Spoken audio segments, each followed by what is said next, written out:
심혈관 질환에 대한 오해와 진실을 알아보겠습니다. 이번엔 삼성서울병원 순환기내과 이상철 교수님이 진행해 주시겠습니다. 큰 박수로 청해 듣겠습니다. 네, 안녕하세요.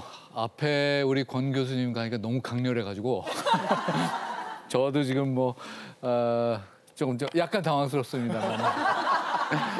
네, 저 심혈관계 질환에 관련해서 좀 오해 진실을 말씀드리려고 하는데 이 정도로 강렬하진 않습니다.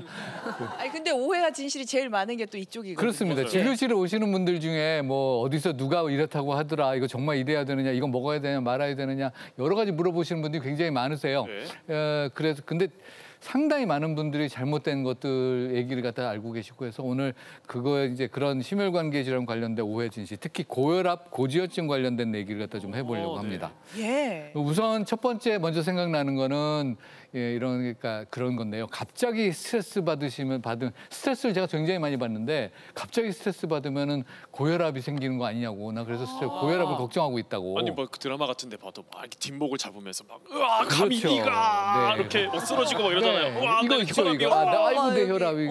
저는 아니에요, 근데? 네, 저는 옛날부터 그 말씀을 꼭 드렸는데 이거는 이런 연출은 그 PD 분들이 굉장히 게으르신 거다라고 생각해요.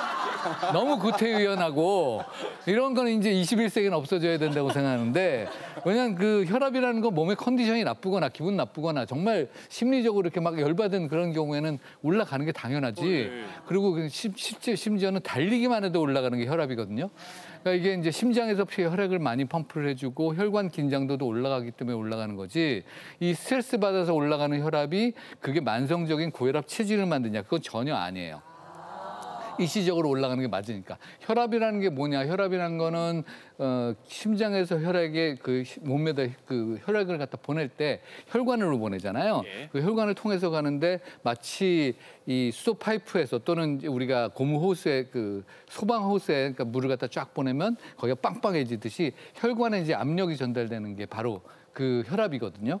근데 그 어느 정도 혈압은 당연히 있어야 되고 너무 낮으면 안 되고 너무 높으면 진짜 혈관을 갖다 문제를 일으킬 수 있으니까 그러니까 이제 그 문제가 되는 건데, 이게 계속적으로 많이 혈액을 보내지도 않는데도, 그리고 아무런 스트레스가 없는데도 계속 그 혈압이 올라가 있는 그런 경우, 이것이 고혈압 체질이고 이것이 고혈압이란 질환입니다.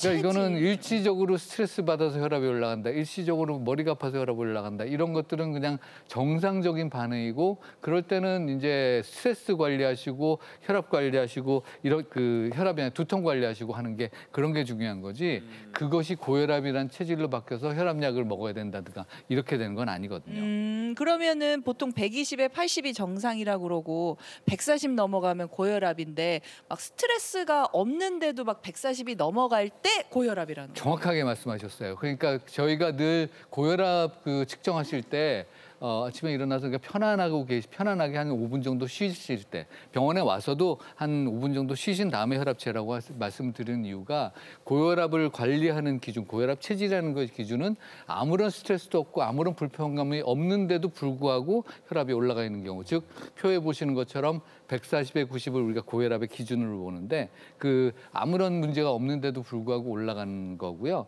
그러니까 이제 뒷목 잡고 쓰러지는 이런 거 같은 거 가지고 혈압 얘기는 안 하셨으면 좋겠고, 거꾸로 이제 이게 혈압이라는 게, 아이고 그런 분들도 있어요. 그러니까 머리만 아프면 나 혈압 올라간다, 그래가지고 머리가 아프니까 혈압이 높은 거다라고 생각을 해서 혈압을 그때마다 재보시는데, 저는 거꾸로 말씀을 드리는 게, 제발 머리 아플 때 혈압 재보시지 말라고 그래요.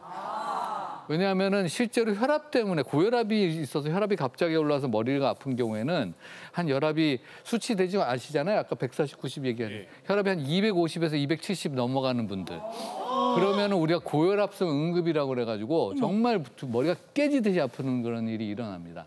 근데 이런 경우 요즘같이 고혈압에 대한 그 경각심이 올라가 있는 경우에는 못 보실 거예요. 제가 30년 의사 생활하면서 지난 세기, 20세기에 딱 한 번 봤어요. 그러니까 이런 일은 굉장히 드문 일이기 때문에 그 혈압을 재는 거는 아주 그래서 혈압을 잴 때마다 그 편안할 때, 그럴 때 재시라고 하고, 머리가 아프시면 혈압약을 드시지 말고 두통약을 찾으세요. 그러니까 혈압이 올라서 머리가 아픈 게 아니라 머리가 아파서 그러면 혈압. 네, 원인과 결과가 바뀌어 있는 겁니다. 그러니까 몸이 머리 아픈 것뿐만이 아니라 몸이 그냥 긴장돼 있을 때, 너무너무 피곤할 때, 이럴 때 재보시면은 혈압이 올라가 있으니까 제발 그럴 때는 혈압을 재시지 마시고 편안할 때 재보시는 혈압을 가지고 오세요. 네. 자, 그러면 첫 번째 오해에 대해서 풀어봤고요. 네. 다음 오해는 뭘까요? 네, 두 번째 이제 또 고혈압에 관련된 얘기인데 그 혈압약은 맨날 물어보시는 게 그거예요. 한번 먹기 시작하면 평생 먹어야 된다. 맞는 그래서 거 먹기 아니에요? 싫다. 오. 네, 아주 이건 이제 굉장히 너무 많이들 듣는 질문인데 고혈압에 대해서 이제 그 착각을 하시는 것 중에 하나가 고혈압이라는 걸 일단 병이라고 생각을 하세요. 병을 갖다 치료를 해야 된다. 고혈압은 병이 아니라 체질입니다. 그러니까 체질 관리를 하면은 약을 먹더라도 먹던 약도 중단을 하셔도 돼요. 물론 체질 관리가 쉽지가 않습니다. 체질이 변하면 그렇죠. 안 먹어도 된다. 안 먹어도 되죠. 그러니까 예를 들어서 체중이 원래 키가 한 160 정도 되시는 분인데 체중이 한 90kg, 100kg 정도 나가서 혈압이 올라가 있는데 그러면 정말 고혈압 체질이거든요. 네. 체중 관리 쫙 열심히 하셔가지고 체중 한 60kg까지 빼주면 혈압약 안 드셔도 돼요. 그리고 나는 평소에 운동 하나도 안 하고 맨날 그냥 짠 음식만 이렇게 먹고 이렇게 사시던 분이 계속 혈압이 높았는데 음식 조절 다 하고 그다음에 활동 많이 하다 보면 혈압약 드시던 약을 다 점점 끊고 제 진료실에서도 가장 그 목표라는 것 중에 하나가 혈압약을 줄여가서 끊는 걸 다 목표로 합니다. 그러니까 한 번 고혈압 진단을 받았다고 해서 쭉 먹을 필요는 없다. 물론 그렇죠. 물론 이 체질 관리라는 게 워낙 힘들고 이 체질이라는 게 나이 들면서 변하는 체질이거든요.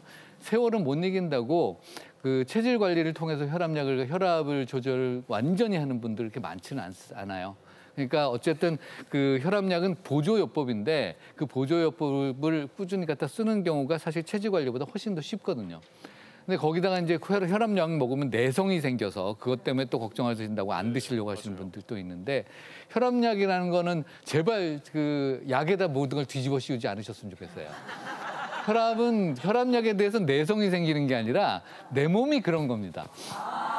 나이가 드시면은 이제 눈 나빠지셔서 안경 끼셨잖아요. 그리고 이제 잘 안 보이니까 안경 끼시고 세월이 흐르면 그 도수도 조금씩 더 올려야 되고 그런 거잖아요. 그게 왜 그러겠어요? 세월이 흘러서 그런 거거든요. 내 체질이 그렇게 바뀌었기 때문에 어쩔 수 없이 혈압약을 용량을 조금씩 조절하거나 바꾸거나 해야 되는 거지. 그게 혈압약에 내성이 생겨서 그러신 게 아니고요. 그러니까 이 혈압약 관리에서 용량 조절을 해야 된다든가 아니면 약을 좀 더 써야 된다든가 그러면 생활 습관 바꾸는 걸 열심히 좀 하시고 그리고 이제 약에 대해서는 너무 걱정은 안 하셔도 될 것 같아요. 네, 자 우리 혈압에 대한 오해와 진실을 쭉 알아봤는데 사실 혈압도 혈압이지만은 콜레스테롤 수치 네. 높은 분들도 많이 있거든요. 네, 우선 뭐 콜레스테롤은 모두 나쁘다. 뭐 이런 걱정을 하시는 분들이 계세요. 콜레스테롤 다들 알고 계시니까 우선 콜레스테롤이 뭔지 뭐 정확히 한번 알고선 넘어가 보도록 하죠. 영상 한번 볼까요? 네. 콜레스테롤이라는 거는 이제 몸에서 쓰는 원료 그 성분이라고 생각하시면 돼요. 주로 이렇게 보시면 간에서 합성이 되고요. 어떤 데 쓰이냐? 굉장히 중요한 데 많이 쓰입니다. 지금 보시는 게 세포인데 이 세포막을 이루는 가장 중요한 성분이 콜레스테롤이에요. 온몸의 세포 다. 그다음에 이제 이 간에서 이제 담즙을 갖다 흡수하는데 필요한 그런 이 성분이고 또한 지금 햇빛을 받아가지고 비타민 D를 아까 우리 박현아 교수님 비타민 D 얘기하셨잖아요. 비타민 D 합성하는데 필요한 게 콜레스테롤이거든요. 근데 얘네들 이제 LDL과 HDL이라는 거 얘기 나왔는데 이 콜레스테롤은 이런 LDL이나 HDL이라는 그 운반체에 실려서 다녀요. 지금 보시는 게 바로 LDL인데 이 안에 있는 그 콜레스테롤은 몸에 이제 그 전달되는 콜레스테롤입니다. 얘가 이제 납작한 애가 HDL인데 이 HDL이라는 성분은 흘려져 있는 콜레스테롤을 갖다 모두 다 이제 섭취를 해가지고 청소를 해주는 거거든요. 그래서 간으로 다시 가지고 가요. 그래서 이제 콜레스테롤이라고 하면은 뭐 좋은 콜레스테롤, 나쁜 콜레스테롤 얘기 많이 들으셨을 텐데 LDL에 실려 있는 그 콜레스테롤은 우리가 나쁜 콜레스테롤이라고 합니다. 왜냐하면 우리가 길에 그 고속도로에 보내는 유조차에 너무 과적이 돼 있는 그런 거라고 생각하시면 돼요. 그다음에 HDL에 있는 콜레스테롤은 청소되고 있는 콜레스테롤, 그러니까 HDL을 청소차라고 생각하시면 그러면은 HDL에 있는 콜레스테롤은 그러니까 좋은 콜레스테롤이다. 이렇게 이야기하시면 돼요. 그럼 LDL이 높으면은 기름을 줄줄줄 새고 다니는 거고 그렇죠. HDL이 그거를 막 청소하고 다니고 네, 맞습니다. 라고 생각하면 되는 거네. 우리 그래서- 혈관에다가 막 그렇게 한다는 거잖아요. 그래서 몸에는 아주 정말 신기하게도 유조차와 청소차가 다 돌아다니면서 그런 역할을 다 하고 있다고 생각하시면 돼요. 근데 제가 그 건강 검진을 했다고 말씀을 드렸잖아요. 시작할 때. 네. 제가 HDL이 69이고요. LDL이 145 정도 나왔는데 아, 네. 두 개 다 좀 높다고 하더라고요. 둘다 높아요? 조금 높기는 한데 일단 아까 좋은 콜레스테롤, 나쁜 콜레스테롤 얘기를 했으니까 네, 네. 보시는 것처럼 여기 수치를 보시면은 저는 주로 생각하시는 건 LDL 콜레스테롤만 생각하시라고 해요. 그래서 LDL 콜레스테롤 얘기를 하는데 우리가 아주 안 좋은 건 LDL 콜레스테롤 190을 넘어가는 경우 이거는 체질적 여러분들이 있습니다. 약 드셔야 되고 적정한 경우에는 보통 130 미만을 갖다가 우리가 얘기를 하는데 일반적으로 그 사이에 같은 경우에는 그냥 신경을 써야 된다라고 얘기를 하고 물론 아주 드문 경우에는 100m로 떨어뜨린 경우 70m로 하든 50m로 떨어뜨려야 되는 경우도 있는데 우리 MC님 같은 경우에는 LDL 같은 경우에는 그냥 신경은 좀 써야 되겠다. 아직 약 먹어야 될 정도는 아니다라고 생각할 수 있고 근데 제가 보기에는 박철규 아나운서가 막 기름진 거를 먹거나 그러는 거 거의 못 봤거든요. 네, 그럼 뭐 당연히 그렇죠. 마른 분들도 굉장히 많으세요. 음식 많이 안 드시는 분들도 있고 특히 여성분들 같은 경우에는 삐쩍 말랐는데도 이제 폐경기 이후에 콜레스테롤이 확 올라가는 분들 많습니다. 아 이게 먹는 거랑 상관없이 네, 이것도 체질인 역시 거네요, 체질이고 진짜. 여성 호르몬도 작용을 많이 하고 그리고 본인의 어떤 이 유전적인 요인도 굉장히 많아서 그런 것들 갖다 좀 그런 걸 갖다 알고 계시는 게 굉장히 중요할 것 같아요. 네, 알겠습니다. 네. 그러니까 제 몸에는 그 사춘기 아들이랑 엄마가 있어가지고 사춘기 아들이 땅 이렇게 막 어지르고 다니면 엄마가 와서 다 청소하고 뭐 이렇게 너무 하는. 정확하게 얘기하시는 것 같아요. 오. 그런데 엄마가 굉장히 강하셔. 왜냐하면 HDL 콜레스테롤이 69라고 했잖아요. 네. 그러니까 엄마가 굉장히 파워풀하신 거예요. 엄마가 파워풀. 잔소리쟁이네. 잔소리쟁이. 그러니까 옆에 엄지인 선배가 있는 거랑 비슷하네. 자 빨리 그러면 질문. 네네네. 질문이 들어왔습니다. 네. 저는 가끔 가슴이 답답하고 한숨도 자주 나오는데요. 인터넷에 찾아보니까 심장이 안 좋다는 신호라고 하던데 정말인가요? 라고 질문. 굉장히 뭐 어떤 면에서는 뭐 의미는 있는 질문이긴 한데요. 굉장히 단순화된 답이에요. 왜냐하면 심장 안 좋으신 분들이 가슴 답답하고 숨 답답하고 가슴 아파하고 이런 건 아주 심장병의 전형적인 증상이긴 한데 문제는 사실은 심장이라는 거는 몸의 혈액이 활동할 때, 뇌 활동할 때, 그 육체가 활동할 때 피를 보내주는 거기 때문에 가만히 활동이 거의 없고 뇌 활동도 없고 가만히 있는 상태에서는 얘가 별로 그 활동을 안 해요. 그래서 크게 열심히 안 하기 때문에 이 활동을 하는데 뭔가를 하고 있는데 가슴이 답답하다, 숨이 답답하다 이런 경우는 심장병을 걱정해야 되는데 가만히 있는데 숨이 답답하다 우울증입니다. 대개는 한숨을 크게 쉬어야지 편하다. 걱정거리가 많고. 네, 이거는 스트레스 받으신 거고요. 불안증입니다. 그래서 활동하는 것과 증상과 연관성이 있는지를 보시는 게 가장 중요하다고 이거는 봅니다. 심혈관 질환이 아니라 많은 수가 뭐 그래요. 스트레스나 정신적인. 거기에 이제 공황 장애도 있으신 분들이 그렇구나. 그렇구나. 이런 부분을 좀 참고해 주시면 될 것 같습니다. 네. 네, 오늘 잘 들었습니다. 네. 이상철 교수님이었습니다.